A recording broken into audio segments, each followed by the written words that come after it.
What's up, Takeaway Nation? Mark Wemkin and I got together once again to do a DFS podcast for week 11, and we've liked it so much that we're going to do this every single week. This one will be the last one that's posted on our main channel. After that, you have to be a Patreon subscriber to get these things. So head over to patreon.com/thefantasytakeaway. It just costs a few bucks and you'll get this podcast every single week for the rest of the season. Plus, we're going to have a bunch of awesome off-season content, so stay tuned over there. Thanks for listening, guys. Enjoy the show.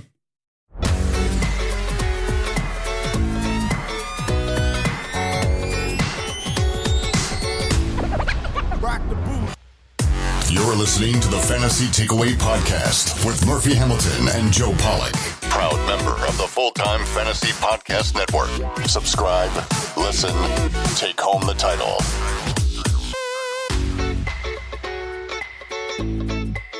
It's a beautiful day for football. Welcome to the RotoBros DFS Fantasy Football Podcast. And like the last time, and like the time before it, this is a fantasy takeaway crossover as well. I'm joined by, you guys might know him as the human stat sheet, but to me, he will always be the producer, man.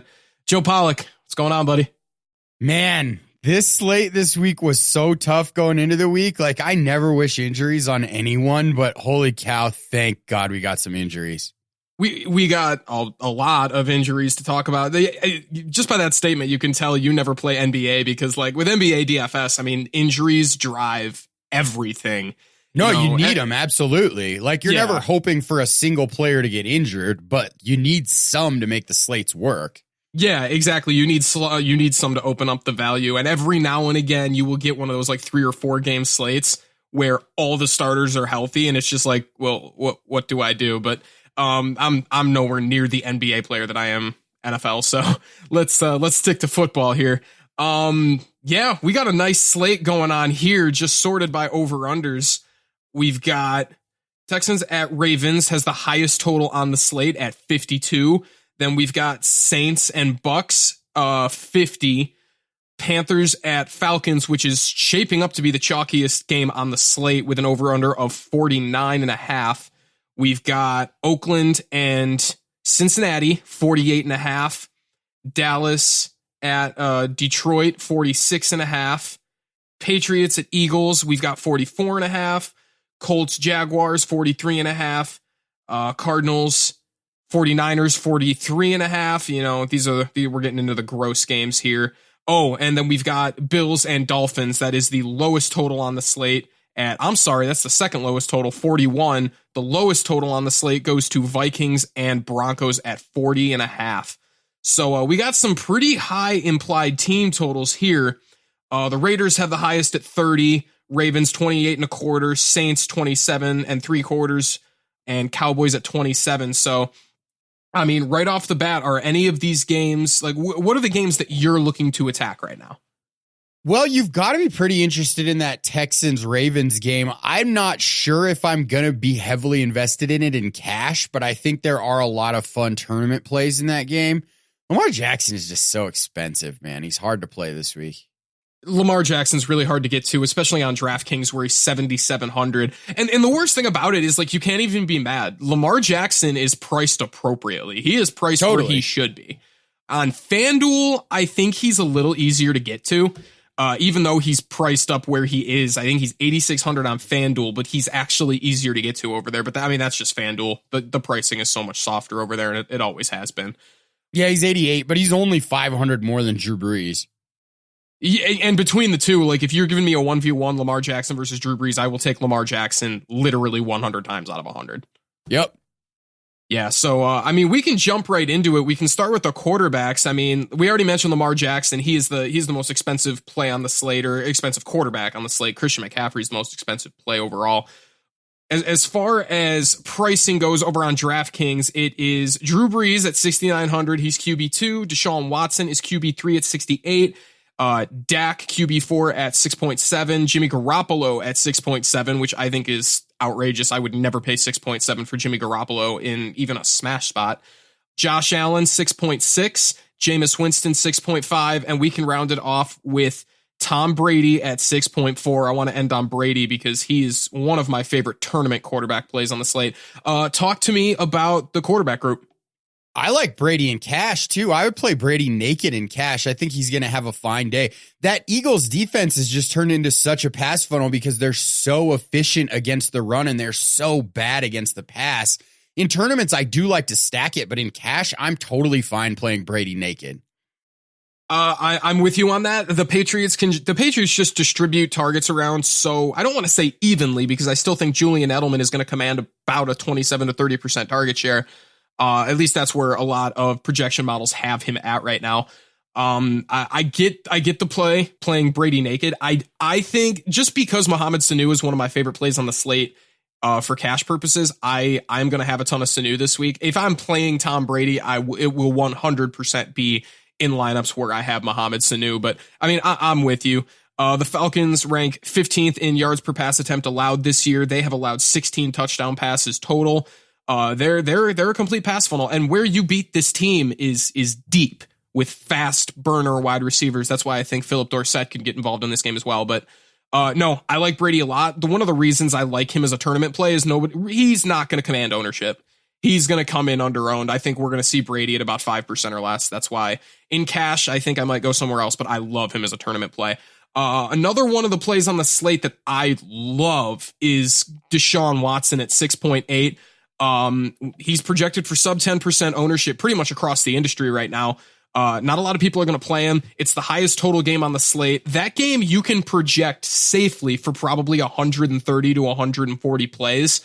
That is going to be a lot of tic-tac. It is going to be ping pong going back and forth between Deshaun Watson and Lamar Jackson. So I think that is a fun play as well. You can get so creative stacking that game.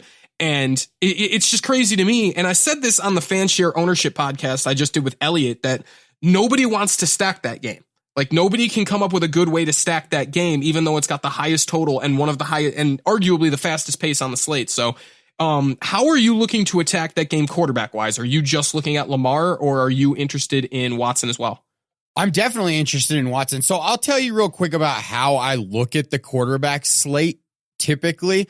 When I'm looking for a quarterback, especially to play in cash, I'm looking for a home dog, preferably with both teams having high implied totals. So ideally there's a high over under, and I want it to be close. Like a 4.5 point dog like this is pretty good. So, I mean, it's not the perfect situation, but it's damn close for Deshaun Watson. He's going to be chasing if this game fits what Vegas has in mind. I love the whole thing. Like Baltimore's points per game to QBs has just been totally deflated by playing guys like Ryan Fitzpatrick, Josh Rosen, Mason Rudolph, Andy Dalton, Ryan Finley.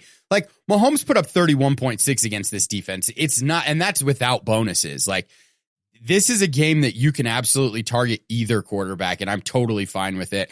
I'm not totally sure I want to do it in cash. I think there might be some better plays for me, but I wouldn't argue with you if you wanted to. Both of these teams rank top 10 in points per snap. They both rank top 10 in, or I should say top 12 in plays per game. Baltimore ranks in at 4th, whereas the Texans rank 12th. So we, like I said, we can project this game for an extremely fast pace. I think this is one of those games where like just about every one of these teams is in play. Or I should say players is in play here. But what I want to do ideally is I don't need Lamar Jackson in this game. For cash purposes, yeah, I would lean Lamar over Watson. But just because of the pace of play in this game and the total and what Deshaun Watson has shown to do in this type of game environment, and it's not like it's a brutal matchup. So I think Deshaun Watson is almost like the perfect quarterback tournament play of the week. I have another way I really want to stack this game going forward with the other positions, but we will cross that bridge when we come to it. Another quarterback play I'm semi-interested, especially at low ownership, would be Josh Allen against the Miami Dolphins.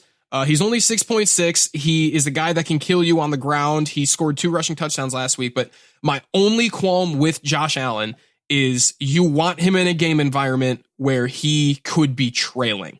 When the Bills take the lead, they just tend to like shut down. Yeah, and they don't run him anymore either because they don't want to get him hurt. So he loses that rushing floor in super positive game scripts. I'm totally on board with that. I don't think Miami probably doesn't push Josh Allen to throw the football a ton in this game, and they probably don't push him to run it a ton. So he's a play I'm probably going to fade in most situations. But if you're mass multi-entering, like, don't click the little X. Keep him in there. Yeah, I'm not sure you can totally X out Josh Allen just because of his ceiling.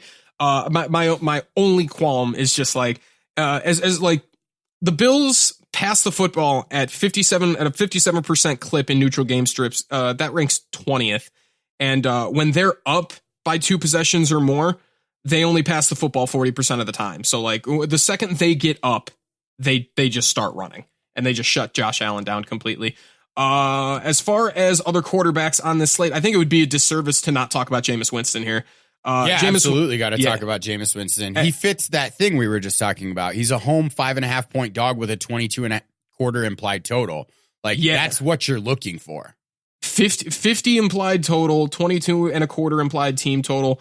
That's another game that you can just go crazy with the pace with. Where do you want Jameis exactly? And if you're looking to stack this game, are you feeling the Saints side, or would you rather go with Jameis over Breeze? Man, that's tough. Like in cash, I think I want Breeze over Jameis just because, especially like on FanDuel where you lose more points for turnovers than you do on DraftKings, there's some fear there. I think Jameis is a viable cash play though. I agree with you. I actually have Jameis in my cash build right now. And like, this is another game that you can probably project for close to 130 plays. The Bucks are second in the NFL in plays per game at 69.56 right now. They are fourth in the NFL in positive game script pass rate, meaning when they're up 9, they're still throwing the football 64% of the time. And when they're down 9, both of these teams, about 9 or more, both of these teams, all they do is throw. So we can trust the Buccaneers to just chuck. And with Marshawn Lattimore out, that just opens up even more for Jameis Winston and the Bucks. I love the Bucks receivers in this game, but Jameis Winston at his price, I think his ceiling is as high as you're going to find with the pace of this game set up the way it is. I can't justify paying 6.9 for Drew Brees when I can get Jameis for 400 cheaper. And I just believe Jameis has a higher ceiling in this game from a fantasy perspective. Yeah, I really wanted this to be a Chris Godwin stack game, but it's definitely, with Marshawn Lattimore out, it's a Mike Evans stack game for me. The field knows that too, so that's why I want to have some shares of Chris Godwin, but like that's strictly an ownership thing. Mike Evans is the better play. We'll get to that. I have one more quarterback play I want to talk about, and that is Matt Ryan. We have him at TQE. We have him projected for sub 5% ownership at 6.2 on DraftKings. Like, he is so cheap. He's 7.5 on FanDuel, so he is cheap across the board.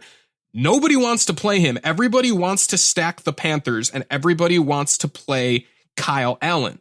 Every projection model across the industry that you'll find has Kyle Allen projected to be one of the highest owned quarterbacks on the slate, while they have Matt Ryan projected for sub 5%. All he does is throw for 303 touchdowns. And with James Bradbury banged up, he's expected to play, but he is banged up. And with Dante Jackson expected to not play, I want to go to Matt Ryan in tournaments here.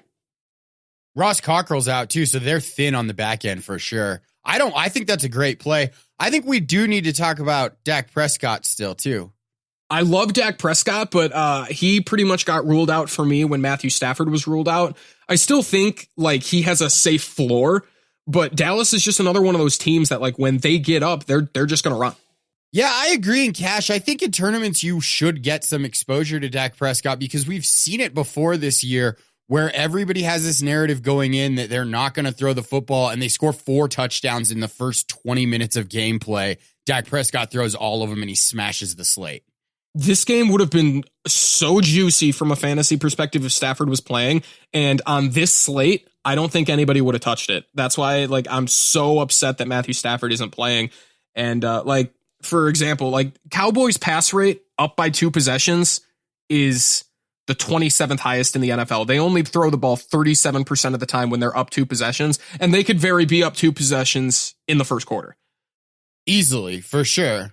Yeah, it sucks, man. I had Dak Prescott stacked with Amari Cooper in my initial cash build early in the week, and that thing totally died. Died. Me too. If Stafford was going to play, we could have easily projected this game for at least 130 plays. We could have projected it for a floor of 125 plays with both of these teams ranking top 10 in plays per game. But with the second Stafford was ruled out, it's like you can go to Dak in tournaments only. Same with Amari Cooper. Like I thought Amari Cooper was the stone nuts this week, and without Stafford there to truly really push the Cowboys could curb stomp them, and it could just be Ezekiel Elliott between the tackles for 30 carries. I think we need to talk about punting the position. Obviously, if you're punting quarterback, Kyle Allen is the play. Yep. Kyle Allen was 100% the play. I think Jeff Driscoll is interesting just because he does have a rushing floor. I don't quite trust his ceiling enough for tournaments, so I don't think I would play Driscoll, but if somebody went that route, I get it. And Ryan, it's worth mentioning that Ryan Finley is playing a Raiders team that is allowing 8.1 yards per attempt and has allowed 24 touchdown passes this year to only 7 picks. They are allowing a passer rating of 107 against, so he's worth looking at in tournaments. But if I'm max entering, I'm probably only playing 5 quarterbacks, and I think he would just miss my player pool. So other than that, got anything else for quarterback? I wouldn't totally argue with you if you were entering 150 lineups in one of the cheap ones if you put a Ryan Finley, Tyler Boyd, Tyler Eifert stack in it. I wouldn't argue with you at all. I don't think I would run it. I don't think I would play Tyler Eifert, but I would certainly run it back with like Darren Waller because no. Josh Jacobs. Yeah, it would be 100% Josh Jacobs in that stack. I was trying to think of like a game environment where it was going back and forth, but even if it was, I mean, they're just going to go Josh Jacobs. Yep. All right, on to running backs. No surprise here. Christian McCaffrey is 10.5. He did not get any sort of discount, but it looks like DraftKings and FanDuel have found a safe ceiling for Christian McCaffrey's price point. Next, we've got Dalvin Cook at 8.9. We have, hold on, I did not have this sorted right by pricing. We've got Leonard Fournette at 7.9, so a pretty substantial gap there. Ezekiel Elliott was 9K even, so I skipped over him. Alvin Kamara at 7.4, Le'Veon Bell 7.2, Josh Jacobs 6.9, and Mark Ingram at 6.6. I will stop there because I honestly think that Josh Jacobs is probably the best DraftKings play on the slate. What do you think? He's projected for massive ownership, like 30%, and I don't care. I'm playing Josh Jacobs everywhere. I think really honestly, if we're looking at this, for me, especially like in cash, I have 4 plays that I'm really, really, really interested in. Josh Jacobs is at the top of the list. Christian McCaffrey always has to be near the top of that list. And then you've got these pay down options that are really awesome this week in Brian Hill and Miles Sanders. So like that's where I'm looking this week. Josh Jacobs is an 11.5 point home favorite here. When the Raiders get like the same thing with the Cowboys, when the Raiders get up, all they're going to do is run the football. So the pace of this game wasn't projected to be super fast. You probably could have projected this game for about 120 plays. But as far as like neutral run rate, you know, we're looking at about a 49.5% neutral run rate for the Raiders. That would be fourth highest in the NFL. And their run rate up 9 is still rather high. You know, it would still be well over 51%. So Josh Jacobs is going to get a ton of work in this game. It's a cupcake soft matchup against the Bengals. He's mispriced. He is without a doubt mispriced at 6.9. FanDuel priced him all the way up to 8K, where he's 400 less than Zeke. But on DraftKings, he is 2,100 less than Zeke Elliott. He's mispriced, and I don't care about his ownership. I'm playing him in cash. Yeah, I mean, too, just look at the raw production for him over the last, 5 games, too. He's averaging 100 yards, 3 targets, and a touchdown. That's his average. I mean, if he gets that, he's already hit value for you, and this is the best matchup that he's had basically all season. Cincinnati's only held 2 running backs under 15 points, and they're giving up 20-plus almost half the time. I'm trying to talk myself into playing Ezekiel Elliott over Josh Jacobs on FanDuel, where they're priced similarly and appropriately. And I just don't know, because can I pay more salary for a potentially lower target floor with Ezekiel Elliott? Like, I get the process with Zeke, and the Lions are a great matchup. They're allowing 4.6 yards per carry and have allowed 9 rushing touchdowns. But the Bengals are leading the NFL in yards per carry allowed. And I mean, like that at 5.2, they are the worst in the NFL at yards per carry. And they've allowed 12 rushing touchdowns. Like, this is just a smash spot for Josh Jacobs, smash spot for Ezekiel Elliott. I actually think Josh Jacobs being here in this spot at 8K on FanDuel, and with us getting running back value, I think everyone is going to be looking at like the 2 value running backs in Miles Sanders and Brian Hill and Christian McCaffrey. And then on DraftKings, they're going to go McCaffrey, Jacobs, and then one of the 2 cheap running backs. So I do think Zeke is going to come in way under-owned on DraftKings. Yeah, and the argument for Zeke over Jacobs is that he's got the top end to bust one. Like, Jacobs is really elusive. He can get by in a phone booth, but he's going to get run down more often than not if he breaks one into the open field at the 50-yard line. You know what I mean? Oh, no, I completely agree with you. I mean, with Zeke's ceiling, you still have to be considering Zeke in this matchup just because he's got such a high ceiling and one of the best offensive lines in front of him blocking for him. So it's not that Zeke is a fade for me. I want Ezekiel Elliott, especially on FanDuel, where it's more of a discussion between him and Josh Jacobs. But on DraftKings, it's just not even close. Even in tournaments, Jacobs is the better play, even though he's going to come in much higher owned. Like in single entry, I'm still playing Josh Jacobs. Just that's how confident I am in the play. Can we both agree that Dalvin Cook is mispriced, at least on DraftKings at 8.9? Like I'm not paying I'm not paying 8.9 for Dalvin Cook. Yeah, I have no interest in Dalvin Cook because there's a good chance that they go up by 2 touchdowns or more in this game, and that pretty much takes him off the field. And he doesn't have 100% of the red zone opportunities or close to it. So, like, he's priced as if he's getting 100% of the opportunity or close to it, and he's getting a lot less than that. Yeah, I mean, it's worth noting that over his last 2 games, he's played 80.3 and 75% of the snaps, but those were against teams that were pushing Minnesota. And Denver's not going to push Minnesota with Brandon Allen under center. It's just not going to happen. This is one of those games where the Vikings probably come out and absolutely crush their opponent. The Vikings are at home. So, I mean, they're a 10.5 point home favorite. If they were like a 3.5 point home favorite or like a 2, that would be where I want Dalvin Cook, especially at 8.9. But in this game, this is not where I want Dalvin Cook here. I'm not paying 8.9 for a guy that can get cucked at the goal line too. Like Alex Madison has come in on goal line carries before and just completely wiped us with Dalvin Cook. So they give him to CJ Ham too. That too. Like it's so tilting, and I'm not playing Dalvin Cook here at that price. Both sites, I'm not playing Dalvin Cook. Especially because he's still going to be high owned. Like if we were in a spot where people were just like, you know what, I'm done, I'm fading Dalvin Cook, and he was going to be like 7% owned, I'd be like, yeah, all right, I will play Dalvin Cook in tournaments. I'm fine with that. But he's going to be chalk. I don't like the spot as much as I should. So that's kind of where I'm at with him. Leonard Fournette at 7.9 remains one of the best point per dollar and opportunity per dollar plays on the slate. We still have him for a relatively high projection at TQE. So I'm all for Fournette, but right by him for 500 cheaper is Alvin Kamara. Where are you with Kamara this week? I'm out in cash. I don't want to play Kamara in cash, but I think he's a really nice tournament pivot because with that little 1 ST next to his name with the matchup against Tampa Bay, people are going to fade him. He's going to be relatively lowly owned. And I think that you can look at him more like a receiver in this game. Like he ran like 40 plus routes last week, right? Like, yeah. He saw 10 targets too. Yeah, you've got to look at him more like a receiver in this game, and I think there's ceiling here for sure. Like he could score multiple touchdowns. This is going to be a game where a ton of points are scored, a ton of plays are ran. So I like Kamara in tournament. Yeah, we went over the pace of that game already. We can project that game for 130 plays easily. So I'm with you on Kamara. I don't need him in my cash build. I think there are better plays, but for tournaments, I would want a ton of exposure to Alvin Kamara. I would want to be overweight on the field because you wouldn't have to go crazy with him to double the field with Alvin Kamara. All you would need is about 20%.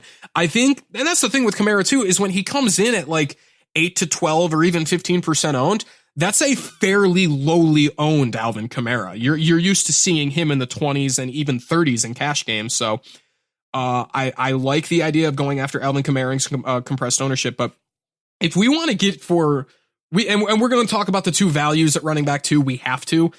You know what? Let's just start with those. With Brian Hill, we already know we're getting Brian Hill at 4.9 on DraftKings. He's a cash block against the Panthers defense, who are allowing 5.2 yards per carry, and they've allowed 17 rushing touchdowns. This is where the Panthers truly suck, and it would make sense for Atlanta to attack them there. So with the two value running backs and with Miles Sanders and Brian Hill, where do you stand? I like both of them. I think Brian Hill might be the better play. He touched the ball on 52.5% of his snaps in week 10. So he's going to get the opportunity. He even got 6 red zone opportunities last week. So he's a guy that I'm definitely looking at. Just look at how much Atlanta targets the running back position. They target the running back position 7.2 times per game. I think the floor is safe. I think the ceiling is fine. That's going to be a game where a ton of points are scored and they could be chasing, so they could be checking down to the running back quite a bit. I like the play. Absolutely. Absolutely. I like both of them. I honestly, between the two, though, I like Miles Sanders more. And that's assuming we get the Jordan Howard news. I love the way this game is setting up with New England and the Eagles, because I don't think a lot of people are going to be on it. I think people are afraid of the New England defense. So like, even if we get the Miles Sanders cash block, I think people are going to be like, no, Patriots defense, I'm not playing a running back against the Patriots. The Patriots are only 4-point favorites. Like that's a decent spread, but that's not like this is going to be a blowout spread. This game should be relatively close. The Patriots are first in the NFL with 69.89 plays per game. The Eagles are 5th. So this is going to be a high-paced game. Going to be a very high-paced game, and I think this is a fun game to stack. I don't think anyone's going to stack this game, and you can get very contrarian with your Miles Sanders exposure if you decide to stack this game. Like you can play Sanders and then run it back with the Patriots passing game, and I think you have a very, very high ceiling stack that is going to be very different from the field. Yeah, and people are totally afraid of the Patriots' run defense, and really, they haven't been good. They haven't been good at all lately. Over the last 6 games, they're allowing 5.6 rushing yards per carry. That's worst in the league. Meanwhile, the Eagles are averaging 141 rushing yards per game. If Jordan Howard misses, I think that we really could see Miles Sanders' first 100-yard game. That wouldn't surprise me at all. No, I don't think that would surprise me at all either. I like the Miles Sanders play a lot. And like I said, people are going to be scared. Brian Hill is going to be higher owned than Miles Sanders. And that means if I come down to a point where I have to pick between one of these guys in cash, and I will on DraftKings, I will have to pick between one of them because I'm playing CMC and Josh Jacobs in cash. So I will have to pick between one of these guys, and I think I'm going with Miles Sanders. I just think it's a better spot. It's going to be a super high-paced game. I think people downplayed the pace these two teams play at. And the Patriots are allowing 4.7 yards per carry. Josh Jacobs could realistically come in. Miles Sanders could come in as that team's wide receiver 1. He's one of the best receivers on the team. He's one of the most productive receivers on the team. And with Alshon Jeffrey already ruled out, they're going to have zero threat on the perimeter. You know, they're going to be starting Mac Hollins, Nelson Aguilar, and JJ Arcega-Whiteside. They are going to have no threats on the perimeter at all. Yeah, we saw it a little bit earlier on this season where they'd run 2 backs and flex Miles Sanders either to the slot or out wide, and he was effective in that role. They didn't give him a ton of targets when they did it, but like even one big target can really make your day at his price point. Miles Sanders is 8th in the NFL right now in running back receiving yards, and he's done it on just 22 catches. He has been so productive. He's got 128.4 passer rating when targeted. He's just been efficient. He's good. He's somebody that is getting weighted usage through the air, and that's something you just don't see very often. You know, we've seen Aaron Jones command some weighted passing usage over the last year. We saw it with David Johnson in 2016, and we saw what it can do to a running back's fantasy ceiling if they're seeing targets downfield. And if he's on the field for 60 to 70% of the snaps, and I'm going to be honest, I'm not worried about Jay Ajayi cutting into his workload. Jay Ajayi just joined the team like last night. Sure, he knows the playbook, but he is not in football shape.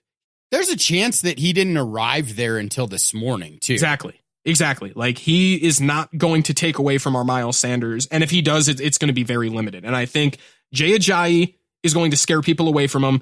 And I think the Patriots defense is going to scare people away from him. That's why I think Miles Sanders, he's a cash block, but I think you can play him in tournaments as well. He's going to be low enough owned. Yeah, I'm seeing sub 10% ownership everywhere. You can definitely get enough leverage with him. All right. So if you're looking to be different at the running back position, I think my favorite play on the slate is going to be Mark Ingram. He's 6,600. He's priced completely fairly on DraftKings. He's a little more expensive and harder to get to on FanDuel. But on DraftKings, we have him projected for really low ownership. No one's going to play him. It's the highest total on the slate. The Ravens have one of the highest team totals on the slate. And nobody is, like I said, nobody wants to stack this game. It's the highest total game on the slate and is going to have a relatively high pace. And Mark Ingram shoulders 69% of the team's running back opportunities in neutral game scripts this year. When the game is close, when the game is a game, Mark Ingram is the guy they want to give the football to. When these games get out of hand and they go up by 2 possessions, that's when they get Gus Edwards involved. That's when they get Justice Hill involved. When the games are close, they want to use Mark Ingram. And if you're projecting this game to be relatively close, right now Baltimore is a 4.5 point favorite. If you're projecting this game to be a little close, or if you think the Texans outright win this game, Mark Ingram is a smash in tournaments, and I think he makes a ton of sense. Yeah, I like him in tournaments. I definitely wouldn't play him in cash, but this could be one of those 2 or 3 touchdown Mark Ingram weeks, and that ruins the Lamar Jackson play pretty much because he needs touchdowns to get to value at that price point. So I think he's a great pivot in tournaments. I don't think he's going to be owned hardly at all. No, you leverage the field fantastically if you're playing Mark Ingram and not playing Lamar Jackson. And people are going to be so scared to play him. I mean, he's only played more than 50% of the snaps once over the last 4 games. So it's a dangerous play. It is a very dangerous play, but you can 3x the field on Mark Ingram and still only have like 12 to 15% Mark Ingram if you're max entering. I actually am confident enough in this play to play him in single entry. I think he's just in that good of a spot. And I just want to stack this game entirely just because how often are you getting the highest implied total game on the slate with one of the fastest paces that nobody's going to play in? I want to run Deshaun Watson, DeAndre Hopkins, and run it back with Mark Ingram. That is my favorite stack of the week in tournaments, and I'm going to do that in many spots. That's way easier to do on DraftKings than on FanDuel for sure. And you don't get that very often. You don't get a good play like that easier to do on DraftKings. It's usually more difficult to do on DraftKings. Are there any other running back plays you want to talk about?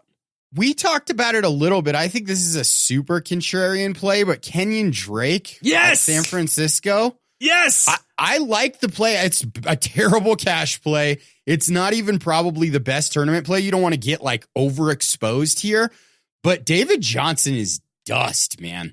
Like I went back and watched the film from last week. So did I. He looks like my grandma trying to get out of bed. That dude is hurt. He cannot make cuts. He's slow getting off the break. Like I can't invest in David Johnson, and that means the opportunity is going to be there for Kenyon Drake. It's a tough matchup, but he's getting work in the passing game. I think at 5,400, you could do a lot worse if you're trying to leverage the field somewhere. Kenyon Drake has seen 11 targets over the last 2 games, his first 2 games with the team. Arizona still ranks like top 3 in offensive rush DVOA. This has been the only team that has been able to do anything against San Francisco, and I don't think it was a fluke. I think the way to beat San Francisco's defense is with a high pace, and that's what the Cardinals do. They lead the league in plays per game. I'm sorry, no, they don't. I think they do not lead the league in plays per game, but they're up there. So they're just 63 plays per game. So like you can project, it's going to be a slow pace, but this is just a good way to leverage the field here. Nobody's going to play him. Nobody's going to play him after we just saw him crush. He played 65% of the snaps last week. He's seen 11 targets over the last 2 games, and you're going to get him at 2% owned at a fair price. David Johnson is dust. It is entirely possible that we see David Johnson like go on to IR once Chase Edmonds is ready to go. It's entirely possible that Kenyon Drake plays 90% of the snaps in this game, and David Johnson is just the emergency back. We could realistically see that. So in tournaments, I am 150% with you. I want a piece of Kenyon Drake this week. He was the last guy I was going to mention, so I am ecstatic that you mentioned him. He fits that scheme so well too. Like not analytics, metrics wise, just watching him on film doing what they want him to do, he is so good at it. He's so good in the open field. He can make the one guy miss, and that's where they're putting him. They run him out on the outside. They put him in the slot. Man, it's fun to watch. He's a really good route runner, too. So I'm completely with you there. We are going to move on to wide receiver plays here. So over on DraftKings, we've got Michael Thomas, 9.9, rounding out the slate. That is the most expensive wide receiver I've seen since Antonio Brown was in his prime. We have DeAndre Hopkins at 8.1 as the wide receiver 2. Amari Cooper, 7.7. Julian Edelman, 7.6. Julio Jones, 7.5. Mike Evans, 7.4. Chris Godwin, 7.3. Emmanuel Sanders is probably out, but he's 7.2. And we can stop there. So who do you like a wide receiver this week? I think the hardest thing that you have to decide on this slate is, do you want to pay up for Michael Thomas and fade Christian McCaffrey, or do you want Christian McCaffrey? Because you can't really have both and build a good cash lineup. I actually ended up with Josh Jacobs, the two cheaper guys, Michael Thomas, and some other plays at wide receiver. So I like Michael Thomas on this slate. I'd like to hear what you think of it. I mean, you can't not like Michael Thomas, right? But per Elliot Christ, he ran this nugget by me when I did the FanShare ownership podcast, but he is seeing 66% of his team's wide receiver opportunities. The next closest is like 48%.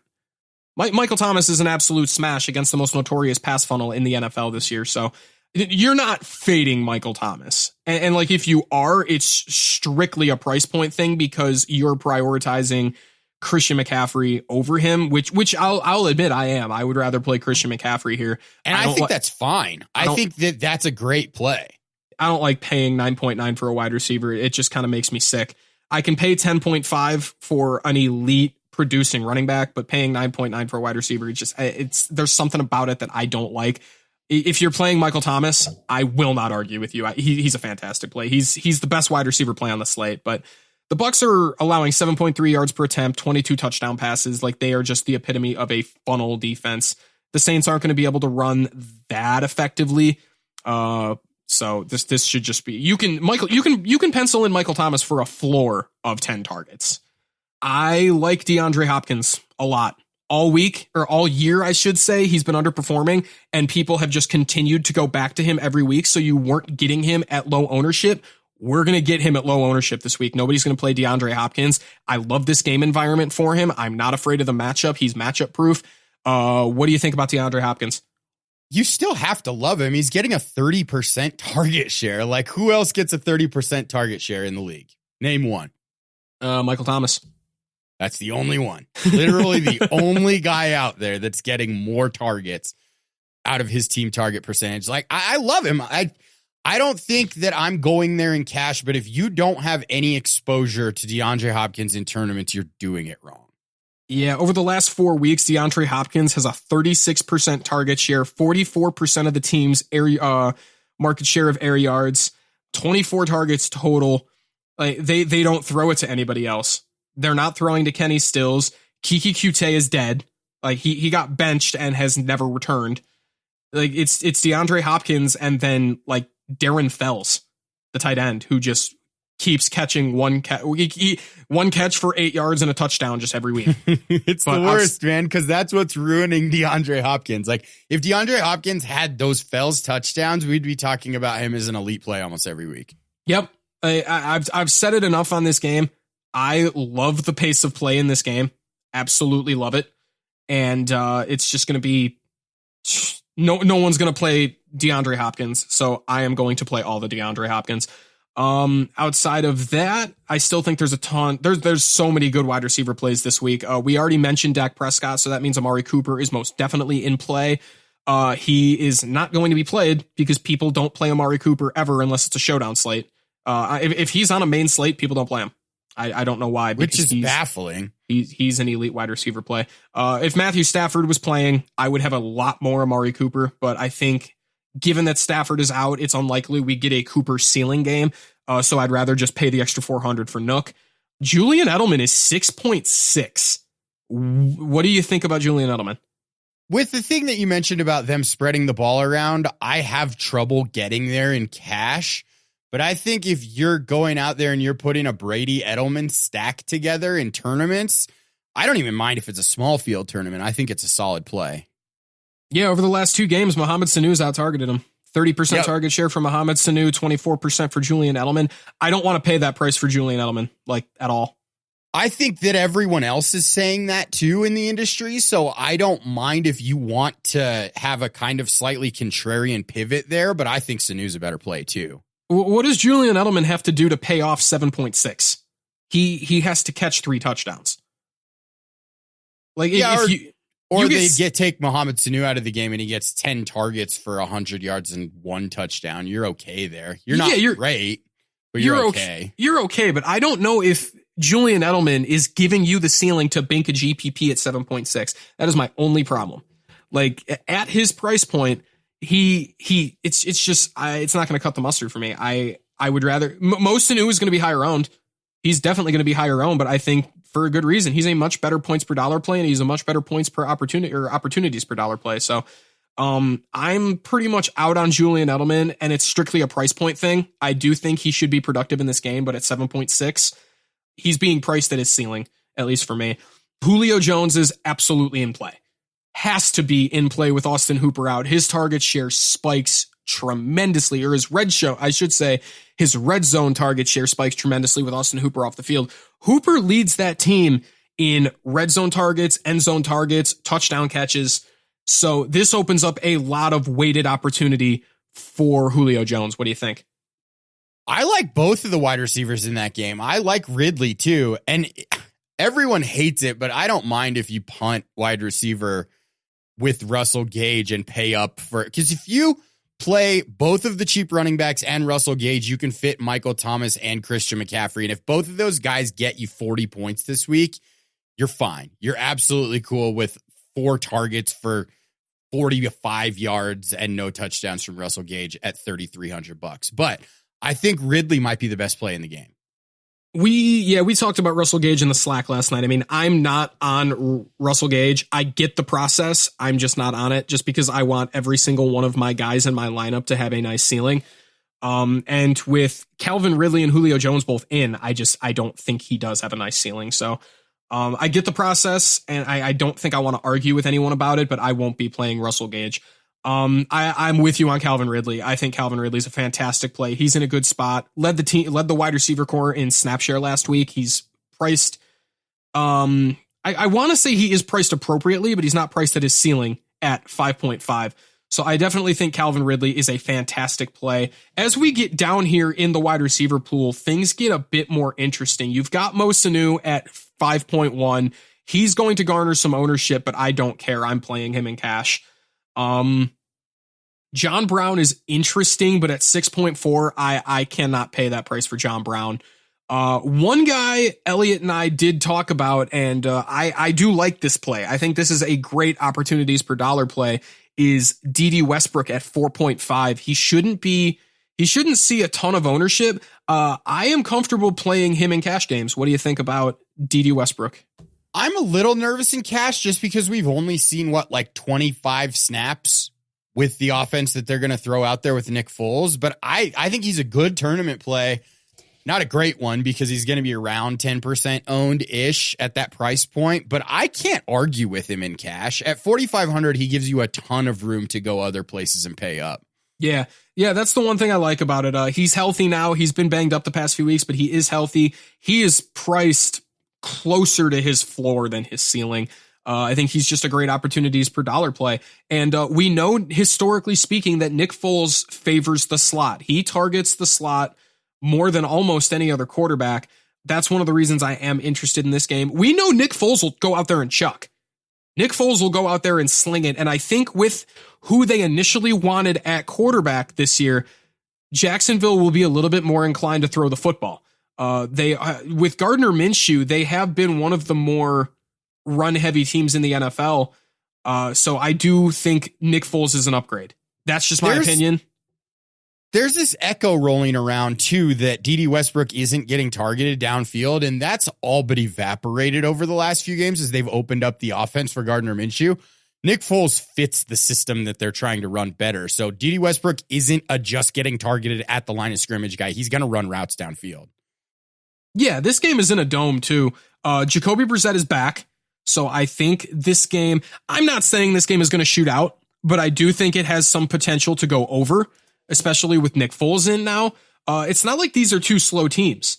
You know, both of these teams are top 15 in plays per game. You can probably project this game for close to 130 plays.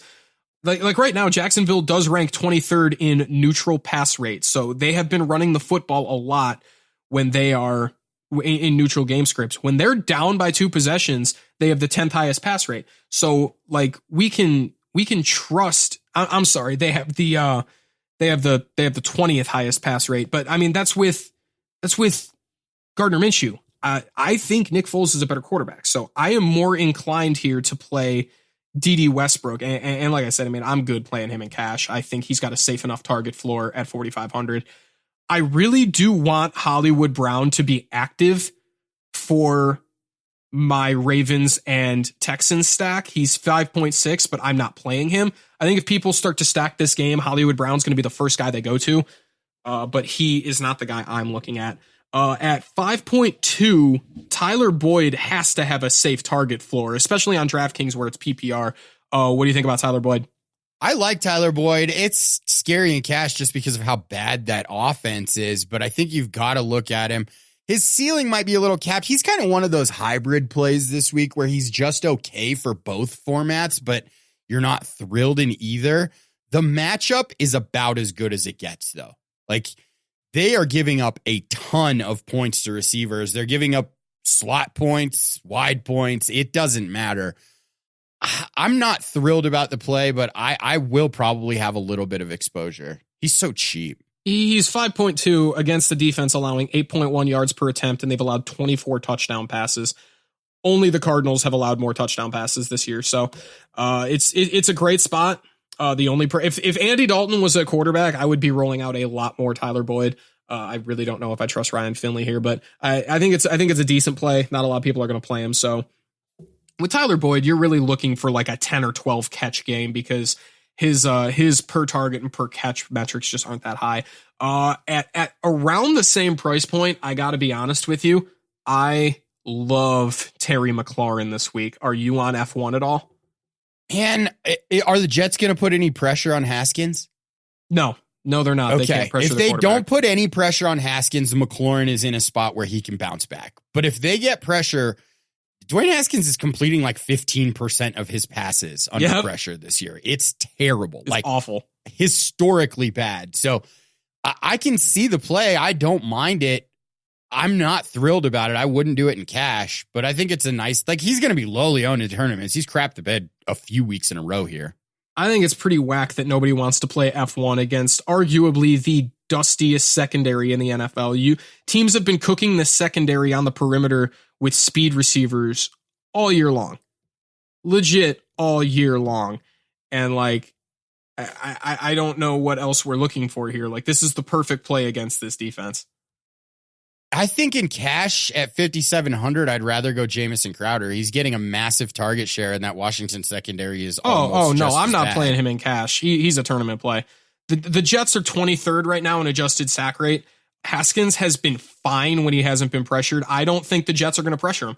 So I'm not playing Dwayne Haskins, so don't get me wrong. But Terry McLaurin, he's priced fairly at 5.6. He has a ceiling. He's a burner. He can catch long touchdowns. He's going to see a ton of weighted opportunity. I love F1 in tournaments this week. Are there any other wide receivers you want to talk about? Traquan Smith might be a nice like tournament pivot. He was getting, I want to say it was 80+% of the snaps last week. He only got 2 targets. But this secondary is absolutely beat up on the other side. So I think in tournaments, if you want to pivot off of the chalk with Michael Thomas, Traquan Smith isn't a terrible way to do it. Yeah, I get the process there. I think it's just a good way to get exposure to a game, especially if you're fading Michael Thomas or if you're fading the Panthers receivers chalk. We didn't even talk about them, but DJ Moore and Curtis Samuel are projected to be like the highest owned wide receivers on the slate by like every projection model. So I think DJ Moore is a great play. I'm going to play him in cash. Yep, me too. I loved Curtis Samuel as a tournament pivot, but he started gaining a ton of steam, and even he's going to be chalky now. So I would rather just play DJ Moore and move on. But yeah, like we didn't talk about them, but that's mainly because they're the chalkiest wide receivers on the slate. If you're playing cash, you probably should have DJ Moore in your lineups. What do you say? Ready to move on to tight end? Yep. Yeah, tight end is pretty gross to me. Like it's bad. It's really gross. George Kittle rounds out the top at 7K even. We don't think Kittle is going to play, but we don't know for sure yet. Mark Andrews is 6.1. Darren Waller is 5.5. Zach Ertz is 5K even. Jared Cook 4.4. Jack Doyle at 4K even. Greg Olsen at 3.9. Darren Fells 3.8. I'm just gonna stop there because this is gross. George Kittle was a DNP all week and he was doubtful. I think it's safe to say he's not going to play. I don't think George Kittle's going to play. With that in mind, I'm just going to play Ross Dwelly and move on from the tight end position. What do you think? Yeah, 90% snap share last week, 7 targets. He didn't catch most of them, so he was basically a bust, but I'll go right back there. I don't mind it at all.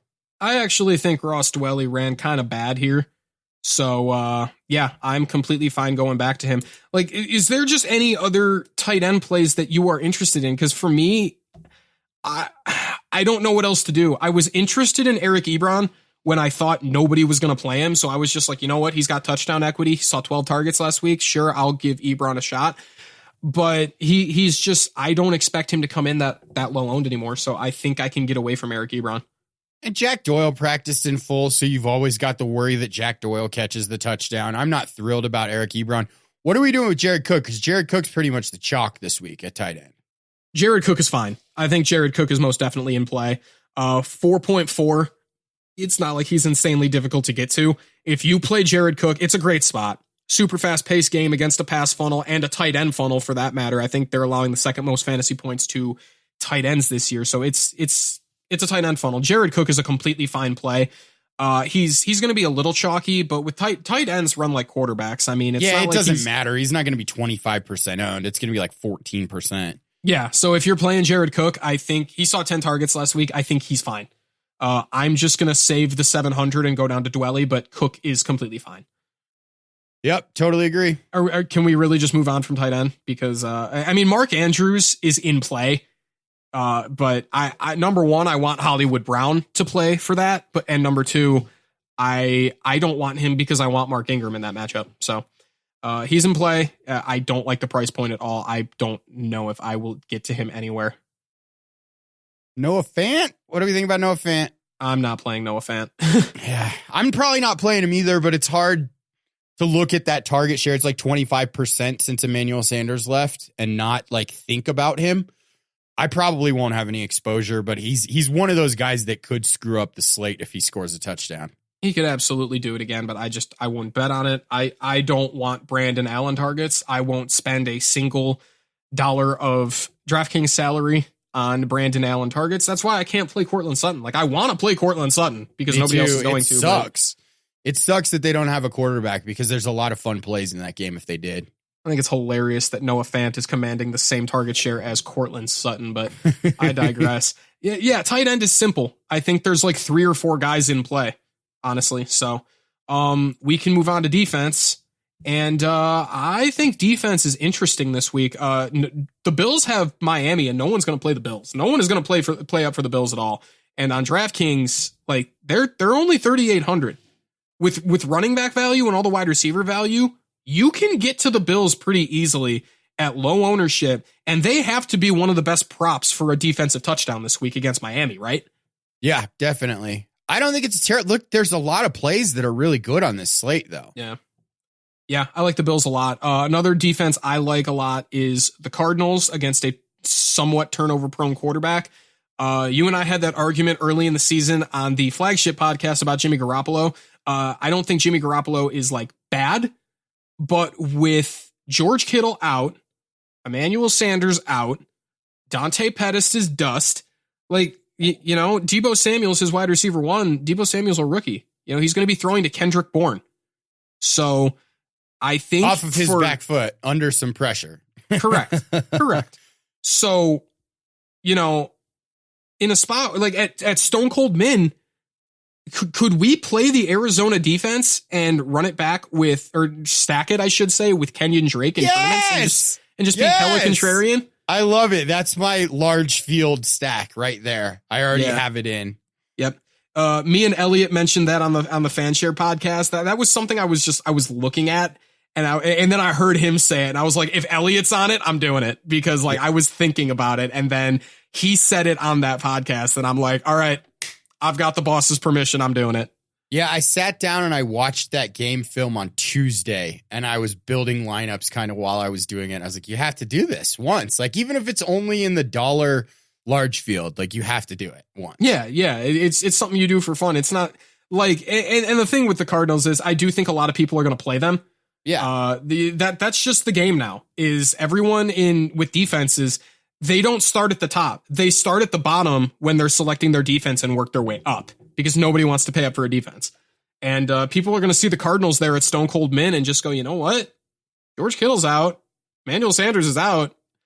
Why not just hope for a defensive touchdown at 1.5? I actually have the Cardinals in my cash build right now, just because they're 1.5. They allow you to do so much, but I think they're tournament viable, and I like the stack with Kenyon Drake. Me too. I think we got to talk about another stack there, because the Raiders defense, Josh Jacobs stack, has a pretty good correlation. And I think they're in a really good spot against Cincinnati. So I think that's something you absolutely have to be looking at here. I just hate the Raiders price. They got priced way up to 3,300. If I'm paying that much for a defense, I think I would rather just go to the Bills, because at least the Bills have some legitimate upside. I get the process with the Raiders. I'm fine with it. It's just, I don't, if I'm paying up at that point for the defense, I would rather go to the Bills. It's hard to say that a defense that scored 17 points last week doesn't have any upside, but I see what you're saying with the pricing. Yeah, I guess Ryan Finley, they probably have to have some kind of upside. God, you really put me in my place there, didn't you? A little bit. See, this is why on the flagship show that I end half the shows with the producer man as a dick. No. I mean, they're a good place, but it's just, I don't want to pay 3,300 for the Raiders. I think that's fair. I think talking about it from a pricing perspective is fine, but an upside perspective against a backup quarterback, it's tough. Yeah, I mean, fun fact, the Oakland Raiders have a higher adjusted sack rate than Buffalo does. So, what do I know? Well, San Francisco's in play, but they're the most expensive defense on the slate. They're even more expensive than the Patriots, and there is just no way I get there. You have to pay down at wide receiver and grab two of those cheap guys if you want to fit a Christian McCaffrey and a San Francisco 49ers defense, and I will not do that. No, there's no way I get to them. I think Arizona's the best defense play on the slate right now, or at least the best points per dollar. I mean, they're Stone Cold Min and actually could do something this week, so they're who I'm looking at. The Patriots are only 3,500. I think we have to consider the Patriots when they're not the most expensive defense on the slate. Redskins too? Yeah, I think the Redskins and the Jets are both in play. I think I'd be more inclined to play the Redskins defense. I think they're a better defense as a whole. The Jets stop the run, but they can't stop the pass to, save their life. They're a bad pass funnel, So I like F1 in that game. That's why I wouldn't play the Jets defense. But the Redskins, I would say, are in play, and I don't think a ton of people are going to play them. 2,800, they're fairly priced. And that game has by far the lowest total on the slate. It was so low that I don't think you even got to it in the intro, 37.5. It's disgusting. And home teams in games like that where both teams are bad have a ton of upside. It's gross. It's gross. 38.5. That is sacrilegious. The only plays in that game I would even touch are going to be F1 and the Redskins defense. I think you could do the Jets defense. I prefer the Redskins one more. That's all I got for defense. You know what? No, I got one more. Nobody is going to play the Panthers defense. And I think if you were to stack Christian McCaffrey with the Panthers defense and moved on and didn't play the wide receiver chalk, I think you'd be getting exposure to that game in a fun, good, high ceiling contrarian way. The Panthers are third in the NFL in adjusted sack rate right now. And Matt Ryan has been pressured on 38.2% of his dropbacks. So I think that's a stack that has a ton of upside, and it should make your exposure to that game relatively contrarian. Yeah, Matt Ryan has been more prone to turnovers this year than almost any other year in his career. So I think it's a solid play. Yep. All right. That is all I got for defense. Joe, any final thoughts? Man, this slate at the beginning of the week looked like it was going to be the hardest slate of the year on DraftKings. We got these pay down options at running back. I think that it's a little bit concerning when you look at the slate as a whole, because we narrowed down tight end to 4 players? Yeah, we narrowed, like defense had the most talking points. That's always scary for me, because a lot of the times when you look at slates like this and players are like DJ Moore's projected for somewhere between 25 and 30% ownership, you could see that jump to 50. And if you miss on that chalk and you don't play him, you're screwed. And if you do play him and he doesn't hit, you're probably screwed as well. So these slates are tough to follow sometimes. I'm just going to play DJ Moore in cash and move on. He's just got such a safe target floor. If the touchdown, he is one of the prime candidates for positive touchdown regression. So if the touchdowns flow and you don't have him, you're dead, because he's going to see 10 targets on top of catching 2 touchdowns. And yeah, I'm just going to play DJ Moore in cash and move on. He's a good play, and he is going to be insanely high owned. So that's all I got, man. Joe Pollock, where are we going to find you, buddy?